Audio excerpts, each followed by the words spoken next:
ডিব্ৰুগড়ৰ বৰবৰুৱাৰ বলাই চাহ বাগিচাত চাহ জনজাতি ছাত্ৰ সন্থাৰ অৱস্থান ধৰ্মঘট কাৰ্যসূচী প্ৰায় ৩০০ বিঘা চাহ গছ ৰোপণ কৰা ভূমিৰ পৰা চাহ গছ উচ্ছেদ কৰি সহস্ৰাধিকক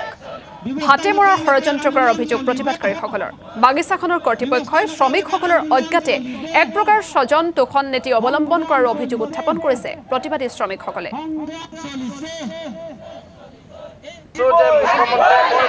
চাহ বাগিচাৰ মাটিৰ ওপৰত কেৱল শ্ৰমিকৰ অধিকাৰ এই কথাখিনি আজি ফলপ্ৰসূ হৈছে কিয়নো এই লেপেটকাটা চাহ বাগিচাৰ যি বলাই ডিভিজন এই ডিভিজন এটা টিপি লেণ্ড মাটি ইয়াত বাগিচা হোৱা ইয়াত বাগিচা আছিলে কিন্তু শ্ৰমিকসকলক 2 বছৰ পূৰ্বে ইয়াত পুনৰ বাগিচা ৰোপণ কৰি ইয়াত পুনৰ চাহ পুলি ৰোৱা হ'ব বুলি চাহ গছ ধ্বংস কৰিলে যি 2 বছৰীয়া ইতিহাস থকা এখন বাগিচাৰ শ্ৰমিকসকলক কৌশলে চাহ গছ উচ্ছেদ কৰি এতিয়া আমি গম পাইছোঁ যে লক্ষ্মী টি কোম্পানীয়ে ইয়াত টি টুৰিজিম প্ৰজেক্ট আনিব ইয়াত হস্পিটেল হ'ব ইয়াত ডাঙৰ ডাঙৰ ইণ্ডাষ্ট্ৰিজ আহিব গতিকে অসম চৰকাৰে যি 5% ভূমিৰ কথা কৈছে এই 5% ভূমি যি বাগিচা যি মানে য'ত